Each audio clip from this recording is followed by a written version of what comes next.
c'est les tutos de Nono. Bonjour chers amis traders, juste une petite vidéo aujourd'hui pour vous montrer le piège que peut donner l'impression d'être finalement d'avoir un stop loss qui ne représente pas une très grosse somme d'argent. On pense qu'on va du coup pas perdre beaucoup, le problème c'est qu'on perd souvent.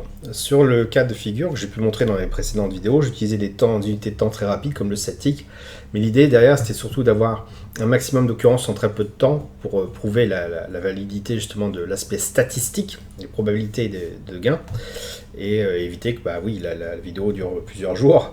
Mais voilà ce qui se passe quand on trade sur du 7 tick, ou là comme c'est le cas ici sur du 1 minute, on a beaucoup de variations, beaucoup d'oscillations, et si je considère par exemple ce rectangle là comme un tunnel baissier en unité de temps 1 minute, eh bien il va apparaître tout simplement comme un simple trait en unité de temps 1 heure. C'est vraiment assez flagrant.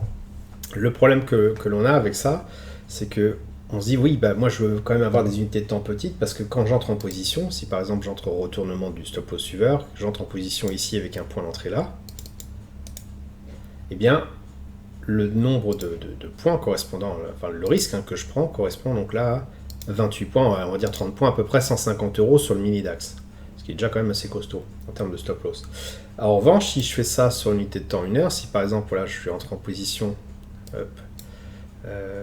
disons ici au retournement et que je prends mon stop loss là, voilà, j'entre en position à peu près là, et bien forcément ça va piquer un peu plus, puisque l'échelle de distance étant plus importante, on se retrouve avec un stop loss à 200 points à peu près, on va arrondir là, ce qui fait pas loin de 1000 € de stop loss. Donc entre 1000 € et 150, forcément on va se dire peut-être que l'unité de temps plus rapide est faite pour moi. Le problème, c'est qu'en faisant cela, effectivement, quand le stop loss sera touché, ça fera moins mal, mais il y a un risque plus important qu'il soit touché, tout simplement parce que voilà, on est dans l'épaisseur du trait et qu'on essaie de trader finalement des petites variations sur un trade stabilo, alors que d'un point de vue purement analytique, c'est quand même plutôt le trait fin qui nous intéresse. Donc attention à ne pas trader sur une unité de temps trop rapide. Et puis regardez, même en termes de frustration, il n'y a pas pire. Ici on est sur du 1 minute. Regardez mon stop loss suiveur, il est très régulièrement percé à un point tel que finalement ça devient complètement, à part quelques mouvements effectivement intéressants comme ça, eh bien ça devient pas forcément intéressant de trader, parce que si j'entre en position ici, même que je maintiens en position là, je me fais sortir ici. Et ça, si ça arrive un très grand nombre de fois, voilà, vos 1000 €, vous allez les perdre extrêmement rapidement. Donc, unité de temps plus longue, effectivement, on va retrouver une stratégie qui marche un peu plus, avec un risque un peu plus grand.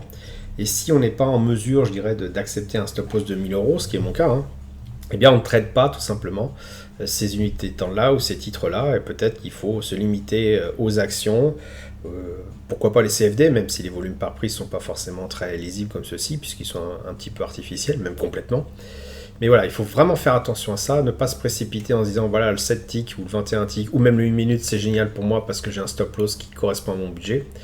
Non, le trading, le scalping est extrêmement compliqué sur ces unités de temps-là, c'est très très difficile. Et un mouvement comme ceci, finalement, certes, on voit qu'il y a un risque de 1000 € en termes de stop loss, mais bon, le gain potentiel, il est à la hauteur du risque, donc il faut vraiment voir ça. Alors peut-être une opportunité comme ça, qu'un stop loss trop large, eh bien c'est pas forcément ce qu'il y a à prendre, mais que celui-ci, par exemple, était plus adapté. Donc il faut un peu plus filtrer. Hop. Si je prends par exemple voilà, une inversion de stop loss, j'entre ici, voilà, et ça me fait un stop loss à une distance d'à peu près... Hop. Bon, 96 ticks, ça fait quand même 500 €.